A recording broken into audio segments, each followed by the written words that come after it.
Hi everyone, तो स्वागत है आप सभी का आपके अपने YouTube चैनल ईगल एजुकेशन पर। तो students, I am Anup Dhiman और आज हम लोग डिस्कस करने वाले हैं 20 most important questions from chemical equation and reaction के बारे में। तो स्टूडेंट, जो भी स्टूडेंट अभी अपने हाफ ईयरली एग्जाम्स देने जा रहे हैं उनके लिए वीडियो बहुत ही इंपॉर्टेंट होने वाला है, क्योंकि आज इस वीडियो में जिन क्वेश्चंस के बारे में हम लोग बात करने वाले हैं वो क्वेश्चन बोर्ड एग्जाम्स में और आपके हाफ ईयरली एग्जाम्स में सबसे ज्यादा पूछे जाते हैं। तो आज का हमारा टॉपिक होने वाला है बच्चों, जो कि स्पेशली रहेगा फॉर हाफ ईयरली एग्जाम्स 2025-26 के लिए। तो चलो बच्चों, स्टार्ट करते हैं आज का टॉपिक विद क्वेश्चन नंबर 1। तो स्टूडेंट्स, बात कर लेते हैं अपने वेरी फर्स्ट क्वेश्चन के बारे में। क्वेश्चन है हमारा, what happens when magnesium ribbon burns in air, right the chemical equation involved, also right any two observation in the reaction. तो सबसे पहले हमें बताना है कि मैग्नीशियम रिबन को अगर हम बर्न करते हैं तो क्या होगा।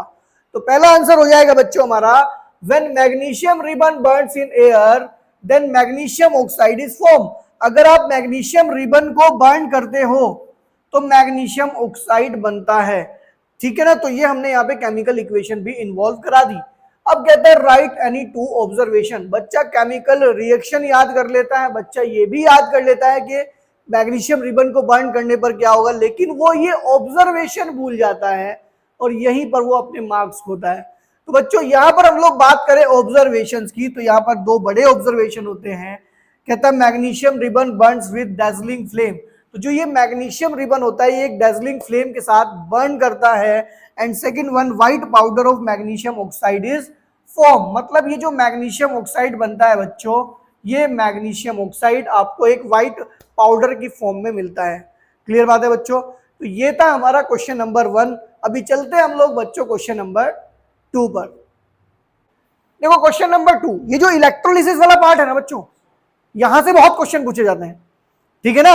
अब यहां जितने भी क्वेश्चन बनते हैं सारे डिस्कस करा देंगे एक साथ, ठीक है। क्वेश्चन कहता है, during electrolysis of water which gas is collected at cathode, which gas is collected at anode and why the volume of one gas is double the another। ये 3 क्वेश्चन यहाँ पे बनते हैं, ठीक है।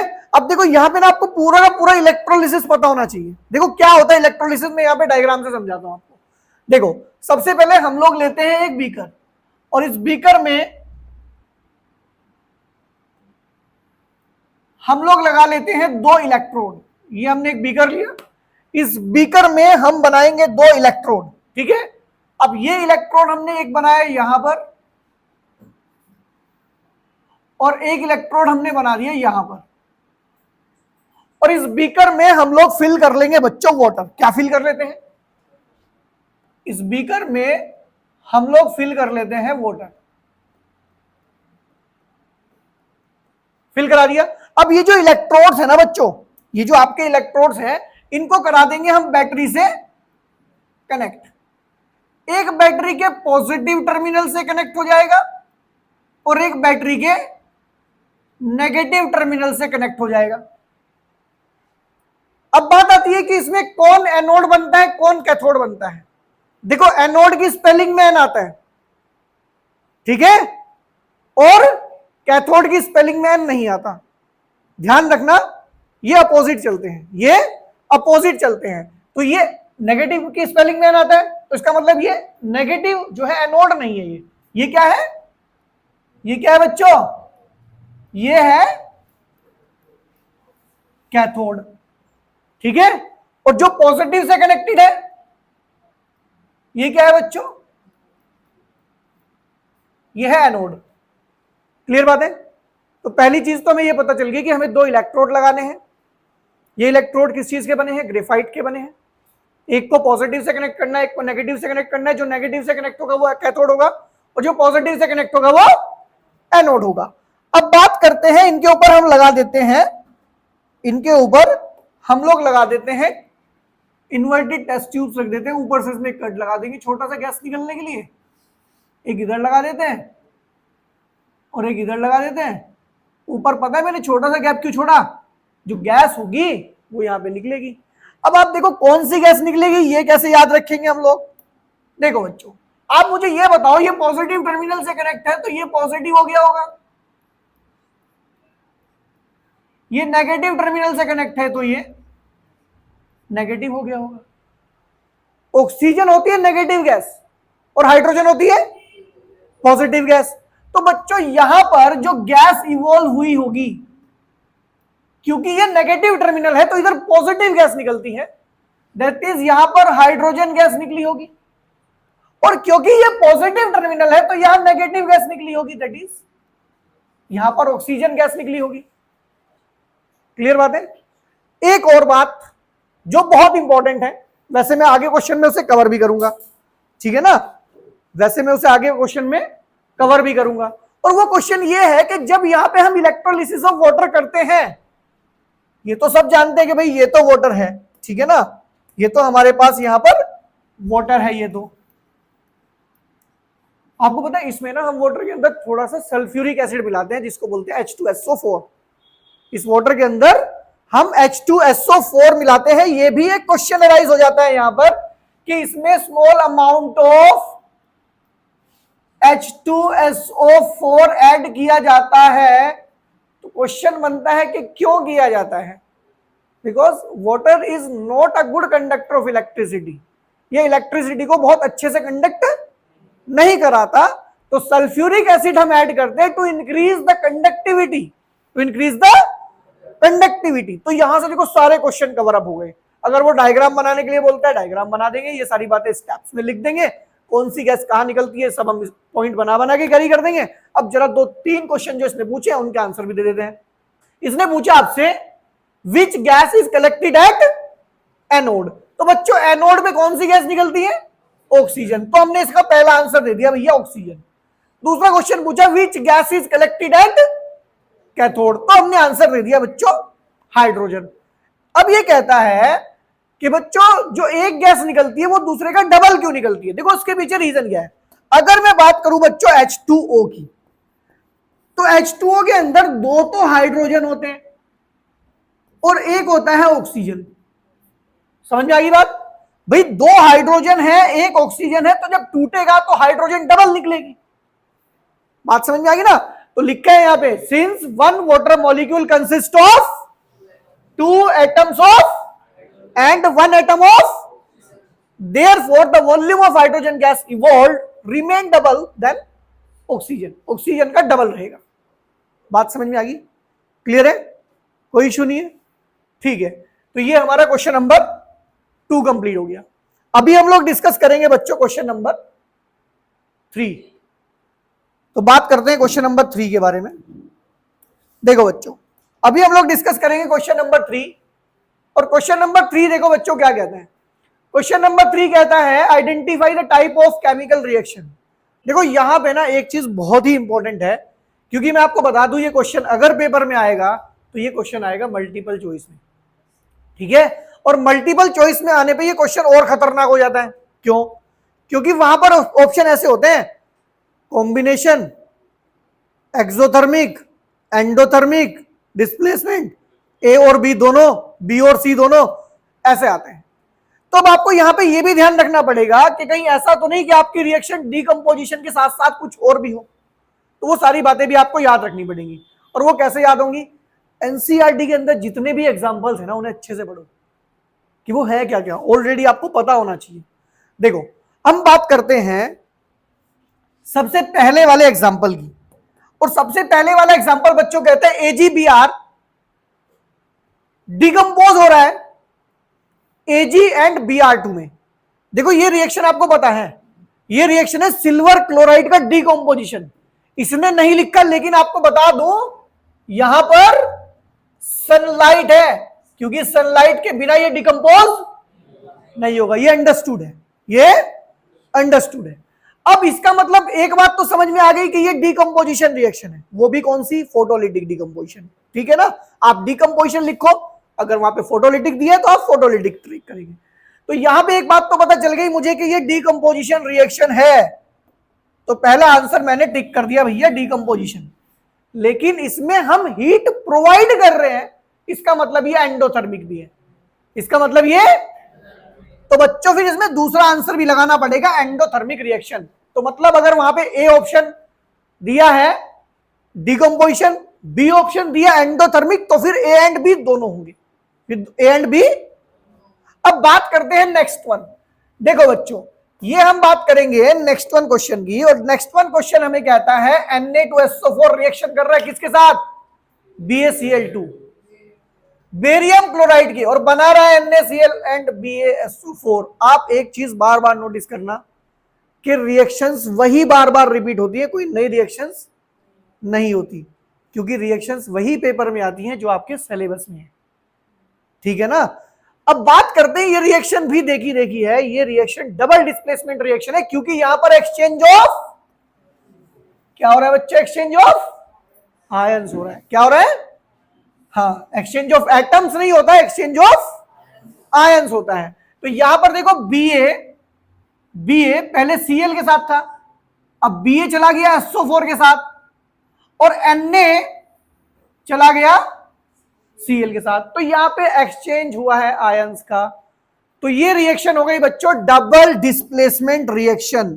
और आपको मैं एक बात और बता दूं, जितनी भी डबल डिस्प्लेसमेंट रिएक्शंस होती हैं, 99% रिएक्शन प्रेसिपिटेशन रिएक्शंस भी होती हैं, क्योंकि जब दो लिक्विड आपस में रिएक्शन करके दो सब्सटेंस बनते हैं तो उसमें से एक सॉलिड बनता है। आपको पता होगा यहां पर ये व्हाइट कलर का प्रेसिपिटेट बनता है, मतलब ये सेटल डाउन कर जाता है। तो इसका मतलब ये रिएक्शन डबल डिस्प्लेसमेंट तो है ही, ये प्रेसिपिटेशन रिएक्शन भी है। बात समझ में आ गई? इसके बाद चलते हैं नेक्स्ट वन। कार्बन रिएक्शन कर रहे हैं किसके साथ?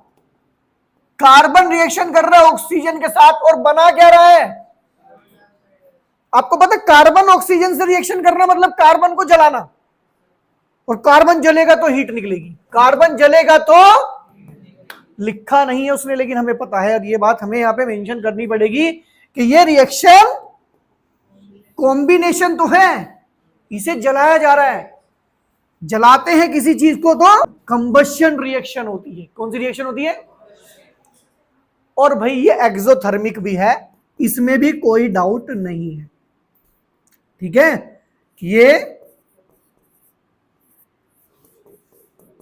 एक्सोथर्मिक भी है।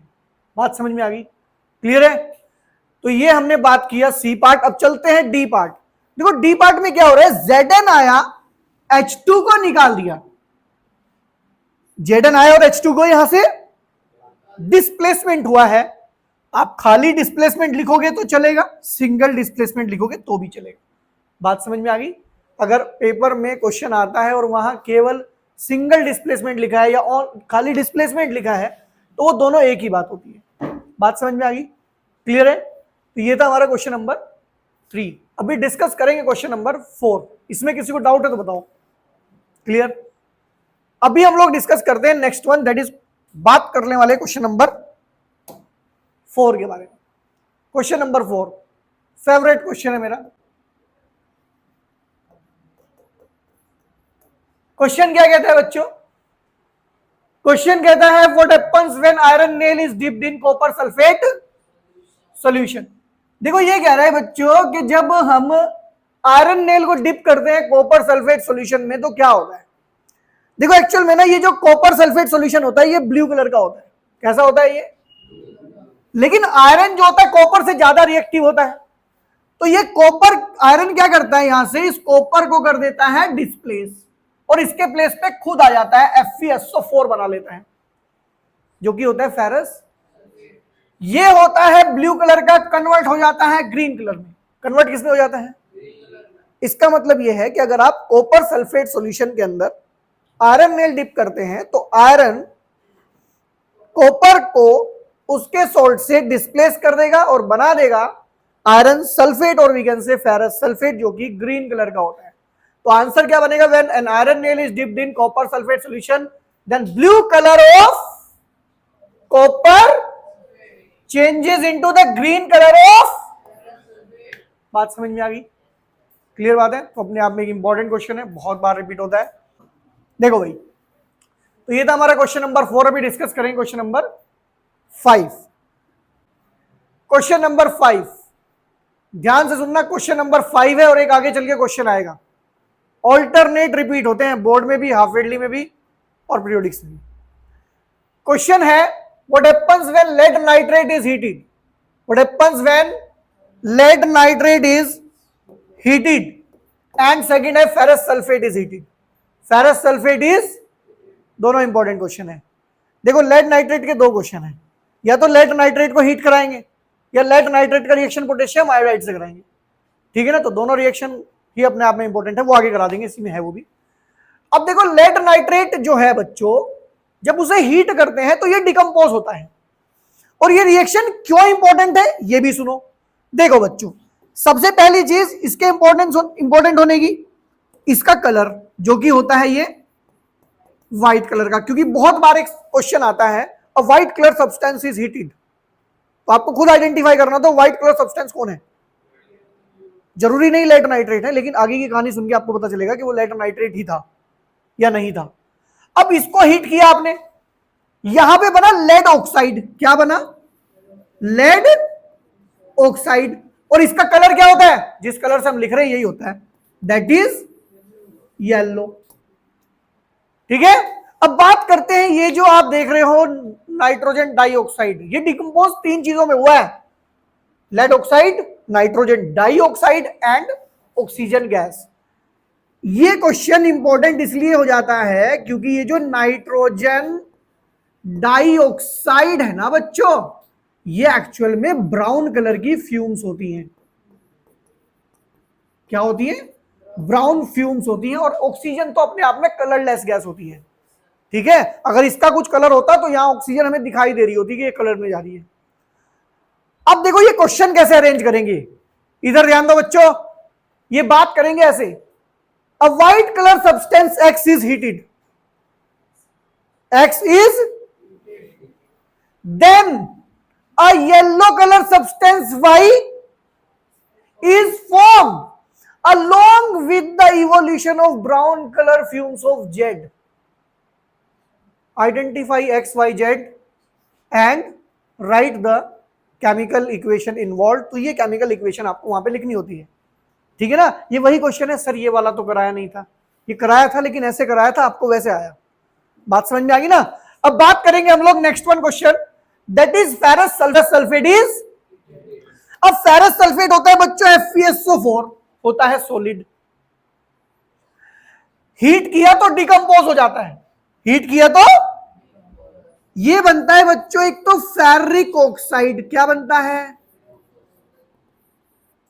फिर बनता है sulphur dioxide, sulphur dioxide, और बनता है सल्फर ट्राई ऑक्साइड। और अपने आप में बहुत ही इंपॉर्टेंट रिएक्शंस हैं दोनों, पेपर में बहुत पूछी जाती हैं, ध्यान रखना। प्रीवियस ईयर्स के क्वेश्चन पेपर उठा के देख लेना, आप लोगों को क्वेश्चन में बार बार देखने को मिलेंगे क्वेश्चन। क्लियर है? नेक्स्ट बात करेंगे क्वेश्चन नंबर 6 के बारे में। देखो भाई, क्वेश्चन नंबर 6 की अगर मैं बात करूं तो क्वेश्चन नंबर 6 जो है बच्चों, कहता है identify the reducing agent, oxidising agent, substance oxidised and substance reduced. देखो भाई ध्यान से, ये क्वेश्चन इंपॉर्टेंट हो जाता है, क्यों? क्योंकि ये दो क्वेश्चन कवर करता है, एक तो रेडॉक्स के बारे में आपको पता है, एक आपको ऑक्सीडेशन रिडक्शन के बारे में पता है। ये अकेला क्वेश्चन काफी है पेपर में, क्योंकि अगर ये क्वेश्चन आता है पेपर के अंदर तो अगर बच्चे से सॉल्व कर रहा है, इसका मतलब उसे ऑक्सीडेशन भी पता है, उसे रिडक्शन भी पता है, उसे रिडॉक्स भी पता है। अब देखो सबसे पहले कैसे करना है इस क्वेश्चन को। सबसे पहले तो आपको यह देखना है कि क्वेश्चन के अंदर किसी सब्सटेंस के पास ऑक्सीजन है या नहीं। ऑक्सीजन है किसके पास? कॉपर ऑक्साइड के पास। तो जिसके पास भी आपको ऑक्सीजन दिखाई दे, जिसके पास भी आपको ऑक्सीजन दिखाई दे, समझ जाओ वो ऑक्सीडाइजिंग एजेंट है। वो कौन है? ऑक्सीडाइजिंग एजेंट है, क्योंकि एजेंट होगा, इसके पास ऑक्सीजन होगी, वही तो जाके काम कराएगा। बात समझ में आ गई? ये कौन है? Oxidising agent. अब भाई जिसके पास हाइड्रोजन है, या तो वो कह लो, या जो दूसरा बचा वो ऑटोमेटिकली क्या हो जाता है? हाँ, तो ये हो जाता है बच्चों रिड्यूसिंग एजेंट। तो एक बार एजेंट पकड़ में आ जाए, सब्सटेंसेस भी पता लग जाते हैं। सब्सटेंसेस उल्टे होते हैं, सब्सटेंसेस हमेशा यही जो है ना, यही जो ऑक्सीडाइजिंग एजेंट है वो सब्सटेंस रिड्यूस्ड है। समझ में आ गई बात? वो सब्सटेंस रिड्यूस्ड है। और इधर आ जाओ, ये सब्सटेंस ऑक्सीडाइज्ड है। आप पेपर में ऐसे मत लिखना, ठीक है ना, आप लोग प्रॉपर लिखना आंसर डाल के, ये ठीक है ना। तो ये हमारा हो गया, ठीक है। अगर ऑक्सीजन हाइड्रोजन नहीं है तो कैसे करना, उसके बारे में बाद में डिस्कस करेंगे, ठीक है। चलो करा देता हूं क्वेश्चन उसमें भी डिस्कस, कि अगर किसी के पास ऑक्सीजन हाइड्रोजन नहीं है तो कैसे पता चलेगा। देखो भाई ध्यान से, अगर ऑक्सीजन हाइड्रोजन नहीं है तो हम कैसे पता करेंगे कि ये ऑक्सीडाइजिंग एजेंट है या रिड्यूसिंग एजेंट है, सब्सटेंस ऑक्सीडाइज है, सब्सटेंस रिड्यूस है। उसके लिए देखो मैं एक क्वेश्चन ले लेता हूं, Zn का रिएक्शन करा देता हूं मैं, ठीक है,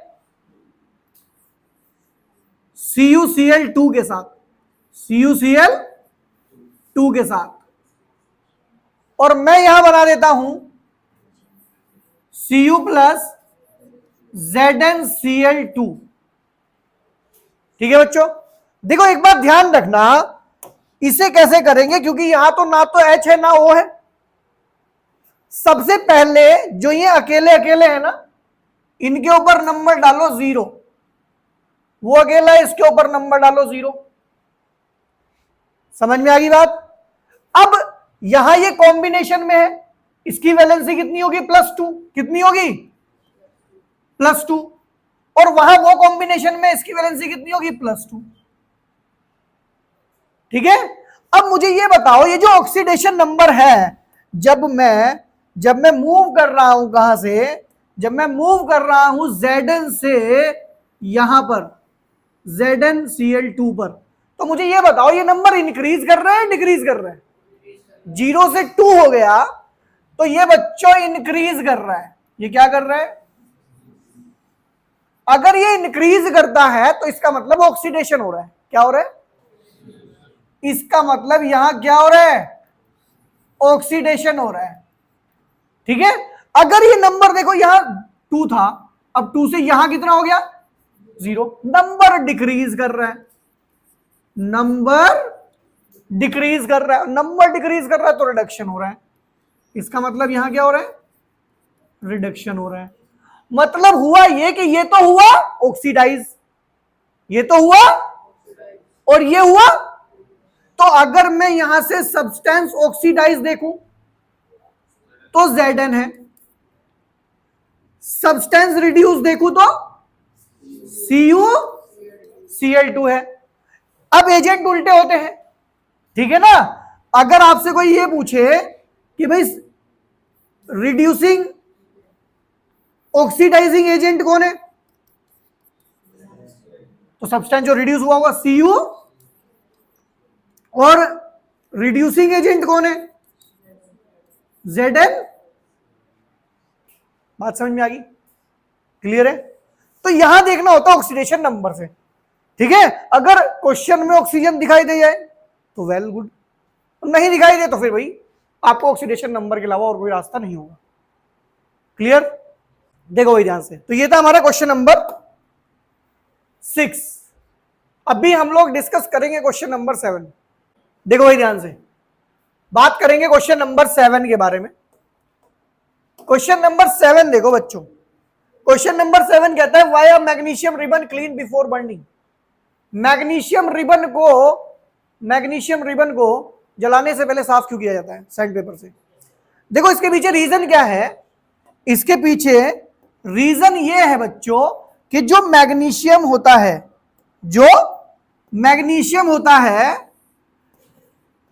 जब ये मैग्नीशियम ऑक्सीजन के कांटेक्ट में आता है, जब ये ऑक्सीजन के कांटेक्ट में आता है तो इसके ऊपर एक लेयर बन जाती है। इसके ऊपर क्या बन जाती है बच्चों? हाँ, इसके ऊपर किस चीज की लेयर बन जाती है? हाँ, मैग्नीशियम ऑक्साइड की एक लेयर बन जाती है इसके ऊपर। ये जो लेयर है ना बच्चों, ये लेयर है मैग्नीशियम ऑक्साइड की। किस चीज की लेयर है ये? और भाई मैग्नीशियम ऑक्साइड ना फर्दर ऑक्सीजन से रिएक्शन करता नहीं है। मतलब मैग्नीशियम ऑक्साइड को आप जलाने की कोशिश करोगे, ये जलेगा नहीं। तो इसे जलाने के लिए पहले ये लेयर हटानी पड़ेगी, इसलिए इसको साफ करते हैं। और ये लेयर आई कहां से? जब मैग्नीशियम ने ऑक्सीजन से रिएक्शन किया था तब बनी थी। देखो भाई क्या कह रही है, magnesium reacts with moist air and form a layer of magnesium oxide. और कैसी होती है? White on its. So a magnesium ribbon is clean to remove the oxide layer before. और इसमें अगर आप एक रिएक्शन लिख दो ना, ये वाली Mg plus it gives MgO,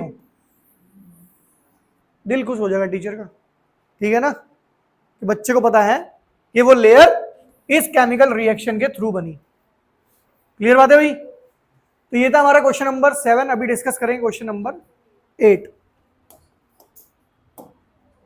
देखो भाई ध्यान से बात करेंगे क्वेश्चन नंबर 8 के बारे में। और क्वेश्चन नंबर 8 में एक क्वेश्चन और भी पूछा जाता है, उसके बारे में भी डिस्कस कर लेंगे यहीं पर। ध्यान से क्वेश्चन नंबर 8 कहता है, what happens when silver chloride is exposed to sunlight. Silver chloride को अगर हम सनलाइट में रखते हैं तो बच्चों ये डिकम्पोज हो जाता है। क्या हो जाता है? ये सिल्वर क्लोराइड अगर आपने इस सिल्वर क्लोराइड को सनलाइट में रख दिया तो ये डिकम्पोज हो जाएगा silver metal and chlorine gas में, एंड क्लोरीन गैस में। यहां एक और इंपॉर्टेंट बात, कभी कभी इनके कलर पे आ जाता है वो। तो बच्चों व्हाइट कलर का होता है ये। कैसा होता है ये? और ये होता है ग्रे कलर का। ये कैसा होता है? ग्रे कलर का। तो ये व्हाइट टू ग्रे कन्वर्ट होता है। बात समझ में आ गई? क्लियर बात है?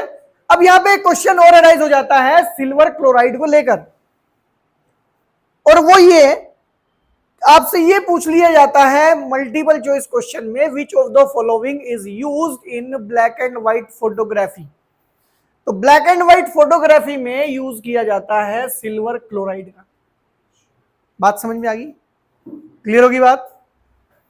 बात करेंगे नेक्स्ट वन क्वेश्चन के बारे में, और क्वेश्चन नंबर रहेगा हमारा next one, that is question number 9। देखो बच्चों क्वेश्चन नंबर 9 कहता है, what is redox reaction, give one example. देखो ऑक्सीडेशन एंड रिडक्शन अगर किसी एक ही रिएक्शन में होते हैं तो उस रिएक्शन को बोलते हैं redox reaction. That is a reaction in which oxidation reduction takes place simultaneously is known as oxidation reaction. अब इसने बोल दिया कि भाई एक काम करो, आप मुझे एक एग्जांपल भी बताओ। देखो एग्जांपल में ये आपसे ये नहीं चाहता कि आप रिएक्शन लिख दो और छुट्टी हो जाए, नहीं, ये चाहता है कि रिएक्शन लिखो, साथ में उसमें ऑक्सीडेशन एंड रिडक्शन दिखाओ कहां हो रहे हैं। क्लियर है?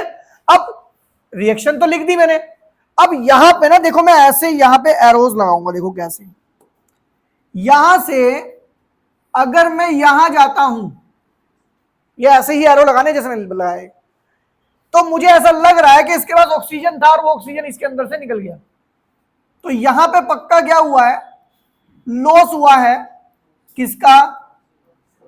ऑक्सीजन का। और बच्चों अगर कहीं पर ऑक्सीजन का लॉस होता है तो ऐसी रिएक्शन को रिडक्शन कहते हैं। क्या कहते हैं बच्चों? रिडक्शन कहते हैं। ऑक्सीजन ऐड होगा तो ऑक्सीडेशन, ऑक्सीजन रिमूव होगा तो रिडक्शन। अब जरा यहां से आ जाओ, अगर आप यहां से यहां जाते हो तो मुझे ऐसा लग रहा है कि ऑक्सीजन ऐड हो गया, ऑक्सीजन।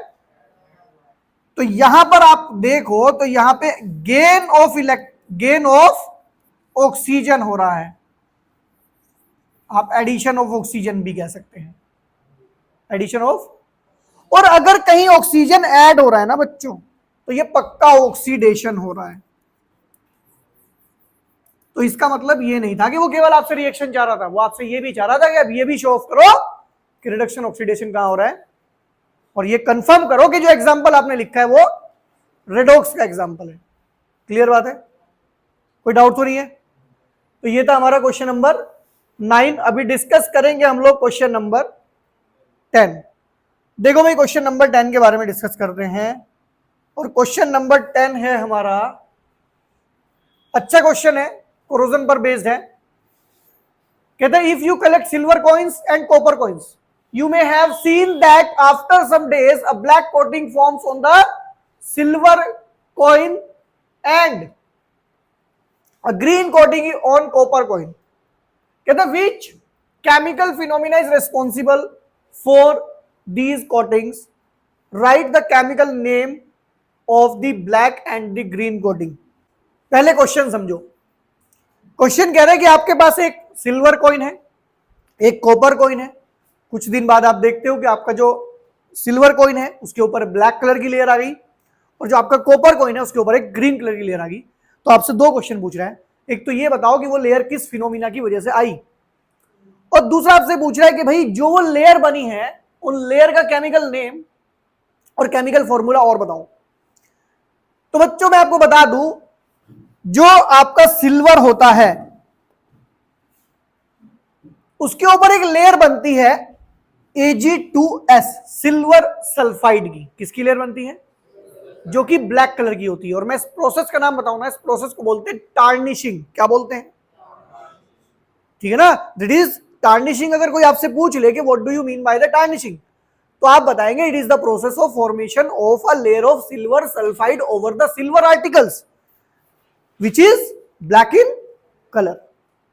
ठीक है, अब ये तो समझ में आ गया कि भाई सिल्वर के ऊपर तो Ag2S की लेयर आई, फिर कॉपर के ऊपर कौन सी आई जो उसका ग्रीन कलर बना रही है? इसको बोलते हैं बेसिक कॉपर कार्बोनेट। क्या बोलते हैं? Basic copper carbonate. तो कॉपर के ऊपर बेसिक कॉपर कार्बोनेट की लेयर आती है। अच्छा, एक क्वेश्चन और छूट गया, हमसे पूछा था फिनोमिना कौन सा यूज हुआ? कोरोजन। फिनोमिना कौन सा यूज हुआ है? बात समझ में आ गई? पहला आंसर था कोरोजन, दूसरा था सिल्वर सल्फाइड, ठीक है, Ag2S, और तीसरा था बेसिक कॉपर कार्बोनेट। CuCO3 हो गया कॉपर कार्बोनेट, और ये लगा बेसिक की वजह से COH होल ट्वाइस। क्लियर? ये था हमारा क्वेश्चन नंबर 10। अभी डिस्कस करेंगे हम लोग क्वेश्चन नंबर 11। देखो भाई ध्यान से, ये उसी का अल्टरनेट क्वेश्चन है जो लेड नाइट्रेट इज हीटेड। मैंने कहा था लेड नाइट्रेट पे एक और क्वेश्चन आता है और वो यही है। कहता what happens when lead nitrate reacts with potassium iodide. कहता also write the chemical equation involved, also identify the type of reaction. अब देखो बच्चों, यहां पर अगर मैं बात करूं, कहता when lead nitrate reacts with potassium iodide then lead iodide yellow PPT and potassium nitrate is formed. तो जब ये रिएक्शन करता है कौन? Potassium iodide. कौन रिएक्शन करता है? Potassium iodide. जरा ये बता दो कि किससे रिएक्शन करता है? ये करता है लेड नाइट्रेट से रिएक्शन। ठीक है, लेड नाइट्रेट होता है व्हाइट कलर का। ठीक है, वैसे भी वो एक्वस है तो फिलहाल इसे छोड़ दो। ठीक है, ये सॉलिड में होता है व्हाइट, जैसे नमक व्हाइट होता है ना। अब आ जाओ, लेड आयोडाइड बना सॉलिड, और लेड आयोडाइड का कलर क्या होता है? लेड आयोडाइड होता है बच्चों येलो कलर का, और साथ में बनता है पोटेशियम नाइट्रेट। उसने पूछा कि also find the type of reaction. इस रिएक्शन का टाइप क्या है? तो बच्चों मैं आपको बता दूं, ये रिएक्शन एक तो मुझे पता चल रहा है कि डबल डिस्प्लेसमेंट रिएक्शन है। 1 मार्क्स है, ध्यान रखना इतनी बात का भी। और दूसरा, क्योंकि यहां पे येलो कलर के पीपीटी बन रहे, सेटल डाउन कर रहा है ये बच्चों, तो प्रेसिपिटेशन रिएक्शन भी है ये। Is it clear? तो दोनों आंसर लिखने पड़ेंगे आपको, प्रेसिपिटेशन भी और डबल डिस्प्लेसमेंट। बात समझ में आ गई? क्लियर है ये बात? तो ये था हमारा क्वेश्चन नंबर 11। अभी बात करेंगे क्वेश्चन नंबर 12 के बारे में। क्वेश्चन नंबर 12 देखेंगे बच्चों। क्वेश्चन नंबर 12 कहता है when zinc granules are added to dilute sulfuric acid, zinc granules को ऐड किया जा रहा है सल्फ्यूरिक एसिड में, या आप ये भी कह सकते हो कि सल्फ्यूरिक एसिड पोर किया जा रहा है जिंक ग्रेन्यूल्स के ऊपर। दोनों तरह से लिखा हुआ था क्वेश्चन। केमिकल इक्वेशन लिखनी है, ठीक है ना। चलो अब देखो ध्यान से, ये कहता है when zinc granules are added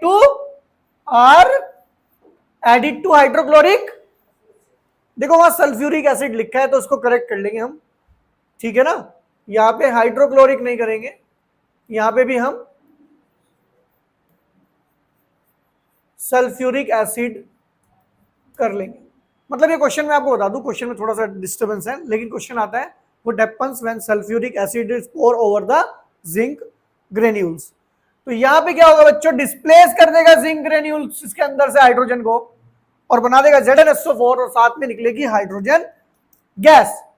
और कभी कभी यहां पे क्वेश्चन आता है कि भाई ये बताओ कि आप इस हाइड्रोजन गैस को टेस्ट कैसे करोगे कि हाइड्रोजन ही निकली है। बर्निंग कैंडल लेके आओ, पॉपअप साउंड के साथ बर्न करेगी, पॉपअप साउंड के साथ, ठीक है बच्चों। तो भी ऐसा ही होता, बस फिर वहां पर जहां ZnSO4 बना वहां ZnCl2 बनता। बात करेंगे next one, that is question number 13 के बारे में। और मैं आपको बता दूं ये बोर्ड एग्जाम्स में पूछे जाने वाला आजकल बहुत ही एक्सपेक्टेड क्वेश्चन कह सकते हो आप इसे, और मोस्ट एक्सपेक्टेड क्वेश्चन भी कह सकते हो। ऐसे क्वेश्चन आजकल पेपर में आते हैं। क्वेश्चन कहता है P C are 3 elements which undergoes chemical reaction in the following ways. 3 chemical reaction दे रखी है, पूछ रहे हैं which of the following is most reactive, which of the following is least reactive. हो सकता है ये बोल देता कि arrange A B C in the descending order of their reactivity, ascending order of their reactivity. लेकिन अगर आपको ये पता है कि कैसे पता लगेगा कि कौन ज्यादा रिएक्टिव है कौन कम, तो असेंडिंग डिसेंडिंग कोई बड़ी टास्क नहीं है। तो सबसे पहले देखो बच्चों, यहां पर आप इक्वेशन नंबर इसकी 1, यहां पर हुआ क्या, इस बी ने इस ए को यहां से बाहर निकाल दिया। इसका मतलब कंफर्म हो गया बी जो है वो ए के कंपैरिजन में ज्यादा रिएक्टिव है। क्लियर। अब आ जाओ इसकी सेकंड रिएक्शन पर। सेकंड कहता है सेकंड रिएक्शन में, जो ये सेकंड रिएक्शन है इसमें बी ने सी को यहां से बाहर निकाल दिया। इसका मतलब ये भी कंफर्म हो गया कि बी जो है वो सी से भी ज्यादा रिएक्टिव है। आ जाओ थर्ड वन पे। थर्ड वन में ए ने सी को यहां से बाहर निकाल दिया, इसका मतलब ए जो है वो सी से ज्यादा रिएक्टिव है। तो ये सारी बातें मुझे पता चल गई। अब देखो बच्चों, बी ए से भी रिएक्टिव है और बी सी से भी रिएक्टिव है, इसका मतलब मोस्ट रिएक्टिव तो कौन है, मोस्ट रिएक्टिव तो है बी। ठीक है। अब बात आती है ए एंड सी में, भाई बी तो सबसे ज्यादा हो गया, ए सी से ज्यादा रिएक्टिव है, इसका मतलब लीस्ट रिएक्टिव हो गया सी। अगर मैं इन्हें अरेंज करना चाहूं तो बच्चों सबसे कम रिएक्टिव कौन है, सी, उससे ज्यादा कौन है, ए, और सबसे ज्यादा कौन है, हो गया। असेंडिंग डिसेंडिंग आपको पता ही होगा कैसे होता है। क्लियर बात हो गई। तो ये भी अपने आप में एक अच्छा क्वेश्चन है। अभी हम लोग डिस्कस करेंगे next question, that is question number 14 के बारे में। और क्वेश्चन नंबर 14 देखो बच्चों, identify A B C D. इधर ध्यान दो बच्चों, क्वेश्चन कहता है आइडेंटिफाई करो ए बी सी डी को। और ये क्वेश्चन भी मल्टीपल चॉइस में आता है, 4 ऑप्शन होते हैं। मैंने केवल यहां पे करेक्ट आंसर लिखा हुआ है, आपको कैसे पता चलेगा कि कौन सा करेक्ट आंसर है। इधर देखो भाई, सबसे पहले आप ना इस रिएक्शन को लिख लो, Fe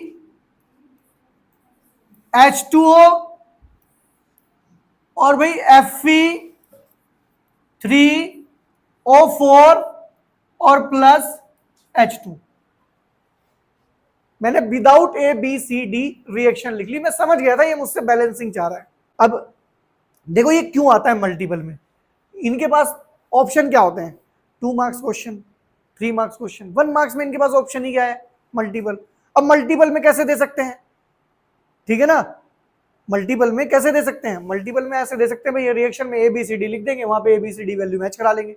अब देखो सबसे पहले आप टारगेट करो, इधर ध्यान दो, जब बैलेंसिंग करते हैं ना तो ऐसे आइटम को सबसे लास्ट में टारगेट करते हैं जो अकेला हो। देखो Fe यहां अकेला है ना, इसे सबसे बाद में देख लेंगे। यहां हाइड्रोजन भी अकेला है, इसे भी बाद में देख लेंगे। ऑक्सीजन यहां भी फंसा हुआ है और यहां भी फंसा हुआ है। ऑक्सीजन यहां कितने हैं और यहां कितने हैं, 1। तो यहां मल्टीप्लाई मारो किससे, किससे मारो भाई, 4 से। 2 से तो फिर आधे रह जाएंगे, फिर 2 से दोबारा मारनी पड़ेगी, इससे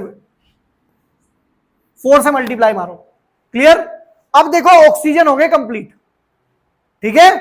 अब कौन बचा, hydrogen, oxygen, hydrogen and iron. Iron वहां कितने हैं, तो यहां भी कितने होंगे, हाइड्रोजन यहां कितने हैं, 8 है यहां पर, 4 2 जा, वहां कितने हैं, किससे मल्टीप्लाई मारूं, इसका मतलब बच्चों ए की वैल्यू 3, बी की वैल्यू 4 और सी कुछ नहीं तो 1, यहां कुछ नहीं तो 1 तो हर जगह है, और भी डी की वैल्यू 4, 3 4 1 4। क्लियर बात है, कोई डाउट नहीं है। तो अभी हम लोग बात करेंगे क्वेश्चन नंबर 15 के बारे में, ये था हमारा क्वेश्चन नंबर 14। चलो क्वेश्चन नंबर 15 सिंपल क्वेश्चन हमेशा देते हैं, तो एक ही उम्मीद के साथ कि जो फेल हो रहा हो वो पास हो जाए। डायरेक्ट क्वेश्चन आता है, right short note on endothermic and exothermic reaction, और वो बच्चा यहां भी उल्टे काम करके आता है, केवल लिखेगा वो, रिएक्शन नहीं लिखेगा। क्यों, क्योंकि वो पेपर देने से पहले कसम खा के जाता, रिएक्शन एक नहीं लिखूंगा। समझ में आ गई बात, सारी थ्योरी लिखूंगा मैं केमिस्ट्री में, ठीक है। इसका मतलब 100 में से 50% तो आपने पहले ही उड़ा दिए, और 50 में से 30 के लिए भाग रहे हैं आप। इधर ध्यान दो भाई, एक्सोथर्मिक रिएक्शन कहता है chemical reaction in which heat is evolve, एक ऐसी रिएक्शन जिसमें हीट निकले उसे क्या कहते हैं, एक्सोथर्मिक रिएक्शन कहते हैं। और ऐसी रिएक्शन जिसमें हीट आपको देनी पड़े उसे एंडोथर्मिक कहते हैं। जिसमें एब्जॉर्ब होती है उसे एंडोथर्मिक, जिसमें इवॉल्व होती है उसे। अब एक्सोथर्मिक का मैंने एक रिएक्शन देखो मैं तो रट रखा है, ये होता है बच्चों चूना, और चूने के अंदर अगर पानी डालते तो गर्म हो जाता है। कैल्शियम ऑक्साइड का रिएक्शन पानी से करा दो आप, बनेगा कैल्शियम हाइड्रोक्साइड और साथ में बनेगा हीट, और हीट बनने की वजह से क्या बनेगा, ये एक्सोथर्मिक रिएक्शन का एग्जांपल।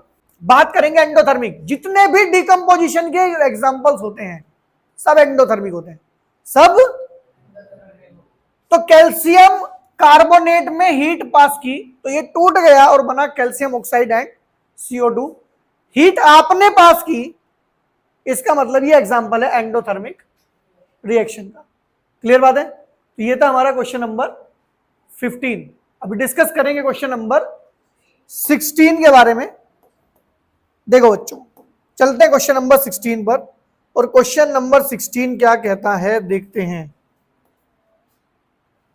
देखो भाई ध्यान से, अगेन एक ऐसा क्वेश्चन जो दिया जाता है पास कराने के लिए आप लोगों को। What is corrosion, give one example, also right the necessary condition for the corrosion, also right the 2 preventive measure. 5 number में देते हैं, ठीक है। ये क्वेश्चन 5 नंबर में आता है, और टीचर ये सोच के देता है कि थ्योरी तो बच्चा पढ़ के ही आया होगा, इसे तो लिख के गई और वो 11th में पहुंच जाएगा। अब देखो पहली बात कहता है कोरोजन क्या है। देखो जब कोई भी मेटल मॉइस्चर एंड ऑक्सीजन के कांटेक्ट में आती है तो उसके ऊपर उसके ऑक्साइड की एक लेयर बनती है और वो हट जाती है।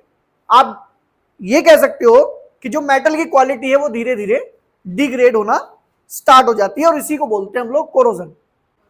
लिखा है the phenomena due to which metals are eaten by the action of air water and chemicals in the atmosphere. ये तो हो गई कोरोजन की डेफिनेशन, मतलब पहले वाला पार्ट आपका ये कंप्लीट हो गया।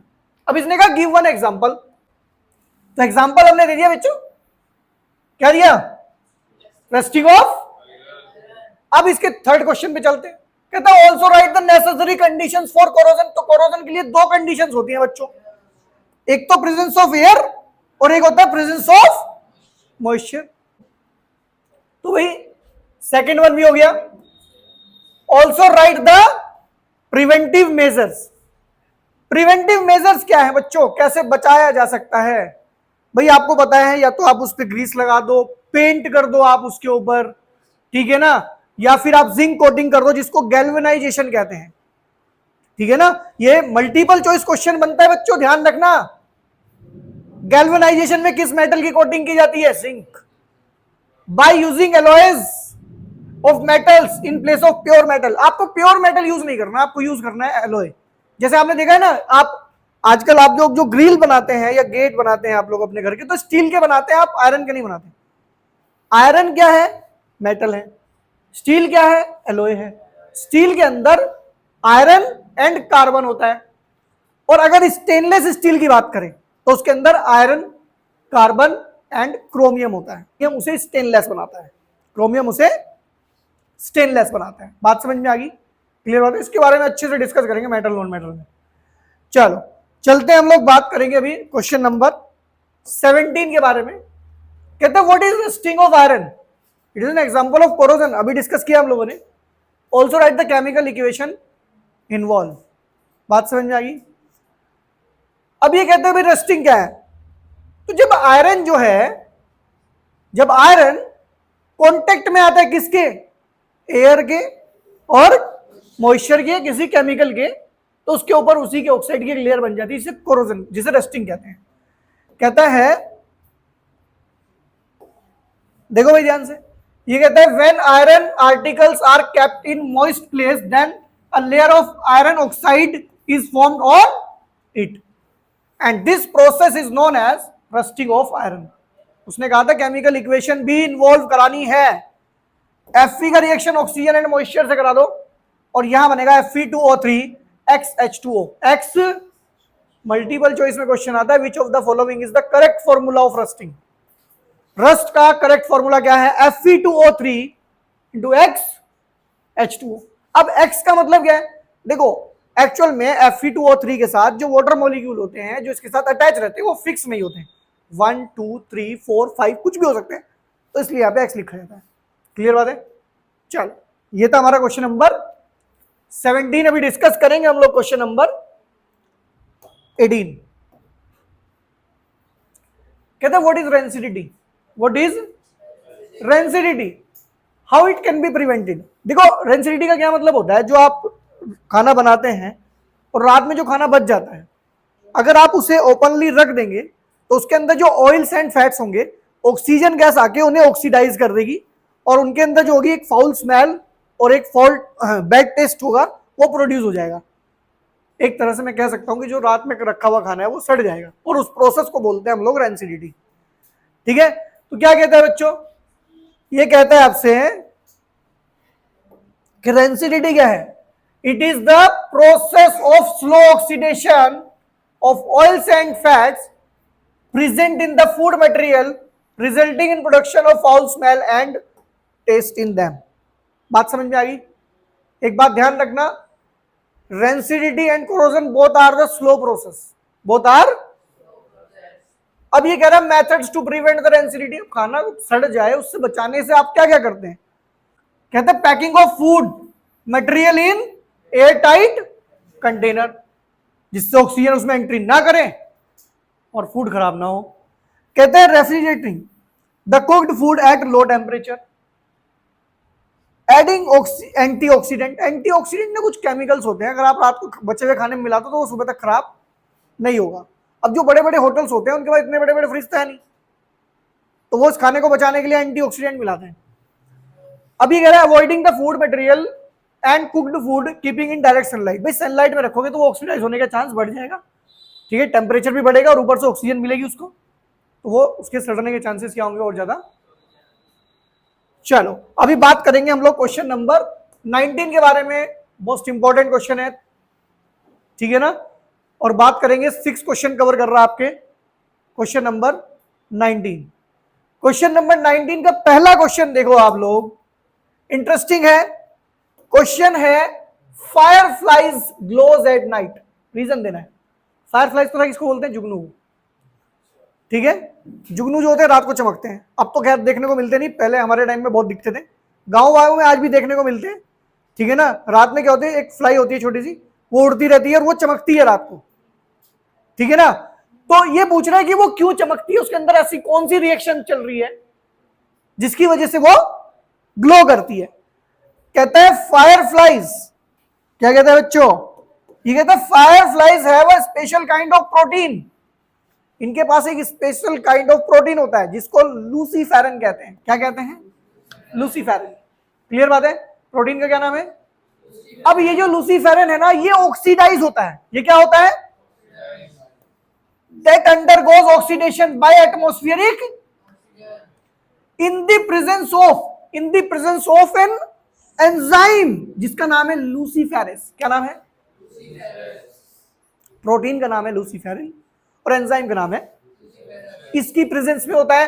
फिर देखो क्या कह रहा है, this reaction accompanied by emission of light, इस रिएक्शन के अंदर एक लाइट निकलती है और उस लाइट को ही आप लोग चमकते हुए देखते हो, उस लाइट को ही आप लोग चमकते हुए देखते हो, जिसकी वजह से फायर फ्लाइज क्या करती हैं, ग्लो करती हैं। बात समझ में आ गई, किसी को डाउट तो नहीं है। इधर ध्यान दो भाई, बात करेंगे हम लोग अपने सेकंड क्वेश्चन की। सेकंड क्वेश्चन कहता है बच्चों, chips packets are flushed with nitrogen gas.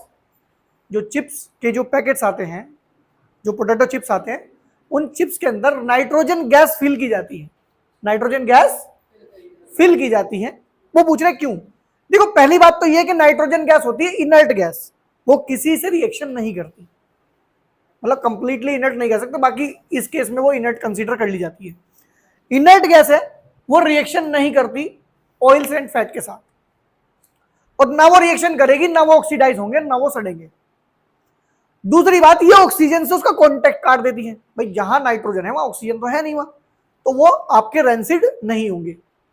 लिखा है nitrogen is inert gas which means it does not react with oils and fat present in the chips. Therefore, potato chips are flushed with nitrogen gas during packaging to prevent oxidation and maintain freshness. Next question है, respiration is considered an exothermic reaction. Respiration को exothermic reaction कहते हैं, क्यों। पहले तो आपको ये पता होना चाहिए एक्सोथर्मिक कहते किसे हैं, जिस रिएक्शन के अंदर हीट इवॉल्व हो या एनर्जी इवॉल्व हो उसे कहते हैं। तो कह दो कि इसमें एनर्जी इवॉल्व होती है, इसलिए ये क्या है, एक्सोथर्मिक रिएक्शन है। नेक्स्ट है, silver chloride is stored in dark coloured बोतल। सिल्वर क्लोराइड को डार्क कलर की बोतल में रखा जाता है, क्यों, क्योंकि आपको पता है गलती से ये सनलाइट के कांटेक्ट में आया तो डिकम्पोज हो जाएगा, ठीक है ना। अगर ये सनलाइट के कांटेक्ट में आ गया, सिल्वर क्लोराइड स्टोर किया जाएगा डार्क कलर बोतल में, because it decomposes into silver metal and chlorine gas when comes in contact with sunlight. यहां पे अगर आप रिएक्शन भी लिखे तो बेटर होगा, AgCl sunlight Ag plus Cl2। Clear बात है। नेक्स्ट क्वेश्चन देखते हैं। देखो भाई, ये क्वेश्चन मैंने आपसे डिस्कस किया था जब मैं आपको बता रहा था electrolysis of water. Small amount of acid is added to dilute hydrochloric. ये क्वेश्चन ही गलत है, सुन लो ध्यान से, क्वेश्चन सही करते हैं पहले। क्वेश्चन बनेगा ये, a small amount of acid is added to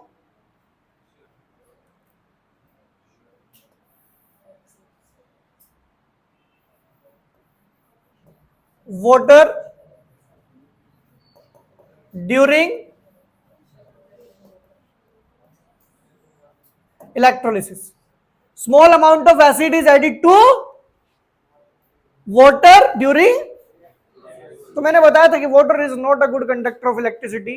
To increase the conductivity we need to add small amount of acid into water, water में हम थोड़ा सा एसिड मिला देते हैं जिससे उसकी कंडक्टिविटी बढ़ जाती है।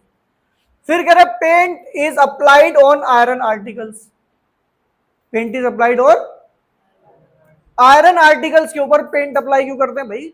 To prevent it from corrosion और we can say rusting, rusting से बचाने के लिए हम इसके ऊपर क्या करते हैं। क्लियर बात होगी भाई? तो ये था हमारा क्वेश्चन नंबर 19। अभी बात करेंगे लास्ट क्वेश्चन की, और क्वेश्चन नंबर 20 क्या है बच्चों?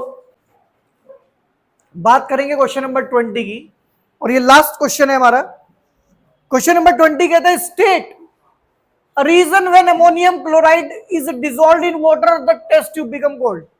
ज्यादातर चीजें रिएक्शन करती है जब वाटर के साथ तो एक्सोथर्मिक होती है, लेकिन ये जो अमोनियम क्लोराइड है, अमोनियम क्लोराइड जिसको हम NH4Cl कहते हैं, क्या कहते हैं?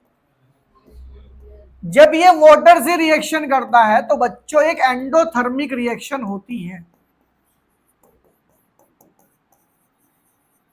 जिससे क्या होता है, वहां पे जो हीट होती है, जो हीट होती है उस हीट को ये एब्जॉर्ब कर लेता है। हीट को क्या कर लेता है? एब्जॉर्ब कर लेता है, और इस एब्जॉर्ब करने की वजह से वहां पर वो कैसा हो जाता है? कूल हो जाता है। क्लियर बात है? सिंपल सा आंसर है, क्योंकि एक एंडोथर्मिक रिएक्शन है, इसमें हीट एब्जॉर्ब होती है, दैट्स व्हाई ये एक एंडोथर्मिक रिएक्शन है, और जिसकी वजह से टेस्ट ट्यूब क्या हो जाती है? कूल हो जाती है। बात समझ में आ गई? क्लियर है? देखो भाई ध्यान से, आज मैंने डिस्कस किए 20 इंपॉर्टेंट क्वेश्चंस, किससे? केमिकल इक्वेशन एंड रिएक्शन से। तो स्टूडेंट्स आई होप कि आज का वीडियो आप लोगों को समझ में आ गया होगा। तो स्टूडेंट्स अगर आप लोगों को हमारा वीडियो अच्छा लगा तो इसे लाइक करें, शेयर करें, और अगर आप लोग हमारे चैनल पर न्यू हैं तो जल्दी से चैनल को सब्सक्राइब कर दीजिए, साथ ही बेल आइकन प्रेस कर दीजिए, जिससे जैसे ही हम लोग नेक्स्ट वीडियो अपलोड करें, वीडियो का नोटिफिकेशन आप तक सबसे पहले पहुंचे। तो स्टूडेंट्स आज के वीडियो में इतना ही, मिलते हैं नेक्स्ट वीडियो में, तब तक के लिए बाय बाय।